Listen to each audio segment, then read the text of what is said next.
ने क्या है, वो क्या सोचता है, किस तरह का बजट आना चाहिए। आखिरकार ये कार्यकर्ता ही है जो मेहनत करके पार्टी को सत्ता में लाता है।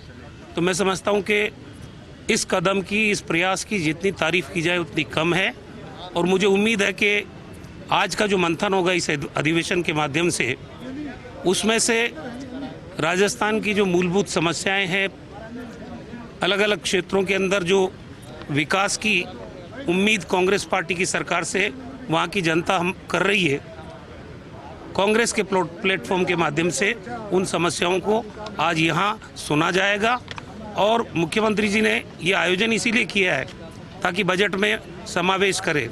बजट के पहले ये परंपरा रही है कि चाहे व्यापारिक संस्थानों से जुड़े हुए लोग हों, एनजीओज हों, मेडिकल सेक्टर में काम करने वाले, दूसरे सेक्टर्स में काम करने वाले, उनसे लगातार इंटरेक्शन होता रहता है। लेकिन ये पहली बार हो रहा है जब कांग्रेस के कार्यकर्ताओं को आप बुला के उनसे संवाद कर रहे हो और उनकी भावनाओं को आने वाले बजट में सम्मिलित करके बजट पेश करने की कवायद हो रही है। मैं समझता हूँ राजस्थान पूरे देश में इसमें लीड रोल प्ले करेगा और इससे हमारे जो कांग्रेस शासित राज्य हैं उनमें भी इसका अनुकरण वो कर पाएंगे और एक बेहतर सरकार, एक बेहतर बजट हम लोग दे पाएंगे। आज पंजाब के चुनाव, आज वोटिंग है, फिर आप गुजरात के प्रभारी, वहाँ भी पूरी तैयारी है, किस तरह? देखिए, उत्तराखंड में भी सरकार बन रही है, पंजाब में भी सरकार बन रही है, गोवा में भी बन रही है। और जिस ढंग के बयानात अभी आए हैं आम आदमी पार्टी के बारे में, बहुत खतरनाक है। कैसे लोग सियासत के लिए अपना स्तर गिराते हैं, किस तरह के समझौते करते हैं, इन चीज़ों का खुलासा उन्हीं की पार्टी में रहे लोगों ने किया है। तो कोई शक शुबा नहीं है कि इन तीनों प्रांतों में कांग्रेस पार्टी की सरकार बनेगी। यूपी में अभी चुनाव चल रहा है, वहाँ भी हमारी पार्टी बहुत अच्छा प्रदर्शन कर रही है। तो मैं समझता हूँ कि नरेंद्र मोदी जी से देश की जनता का मुंह भंग हुआ है।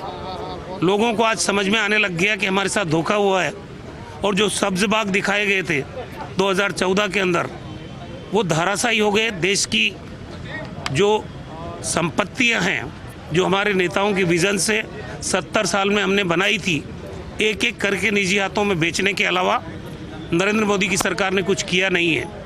ना रोजगार बढ़ा है, ना जीडीपी में वृद्धि हुई है। आर्थिक रूप से देश आज किस ओर जा रहा है, ये चिंता का विषय है। जिस महंगाई को कम करने के लिए इन्होंने वादा किया था कि बहुत हो गई महंगाई की मार, अब की बार मोदी सरकार, ये 7 साल हो गए इनको सत्ता में। आज चाहे पेट्रोल हो, डीजल हो, रसोई गैस हो, आम खाने पीने की जो चीज़ें हैं उनके भाव साथ में आसमान पर चढ़े हुए हैं और इनको शर्म नहीं आ रही है। मैं आज गुजरात का प्रभारी हूँ और जिस गुजरात मॉडल की ये चर्चा करते हैं, वो मॉडल मैंने करीब से देखा है। वहाँ लोगों ने सदी की भीषणतम महामारी कोरोना में तिल तिल के दम तोड़ा है।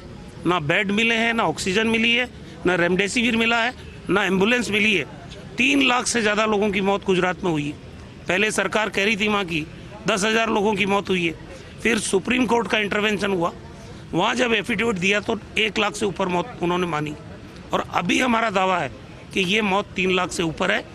राहुल गांधी जी बार बार कह रहे हैं कि इन परिवारों को जो तबाह हो चुके हैं महामारी की वजह से, जिनको मिसमैनेजमेंट की वजह से अपनी जान गंवानी पड़ी, उनके परिवारों को 4 लाख रुपए की आर्थिक सहायता दो। लेकिन भारत सरकार गरीब विरोधी है, मध्यम वर्गीय विरोधी है, ये सुन नहीं रही है। वहाँ शिक्षा का ढांचा इन वर्गों के लिए आज भी माकूल नहीं है। जिसकी जेब में पैसा है वो इलाज करा सकता है, उसके बच्चे पढ़ सकते हैं।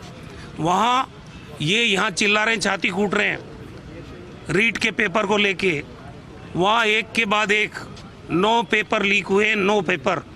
और भारतीय जनता पार्टी का काडर से आने वाला व्यक्ति वो वहाँ पे परीक्षा कंडक्ट करने वाली एजेंसी का अध्यक्ष था। अभी 4 दिन पहले, क्योंकि बजट सत्र आ रहा है, हमने जोर शोर से उठाया, अभी इस्तीफा दिया उन्होंने। कोई कार्रवाई किसी के खिलाफ नहीं हुई। यहाँ तो माध्यमिक शिक्षा बोर्ड के अध्यक्ष को बर्खास्त किया, सेक्रेटरी को बर्खास्त किया, कितने अधिकारियों को बर्खास्त हुए, कितने लोग जेल में हैं, पेपर कैंसिल किया है, वैकेंसियों को बढ़ाया गया है। मैं समझता हूँ भारतीय जनता पार्टी को नैतिक अधिकार नहीं है। गिरेबान में झांक के देखो, व्यापम घोटाला भी आपके सामने है।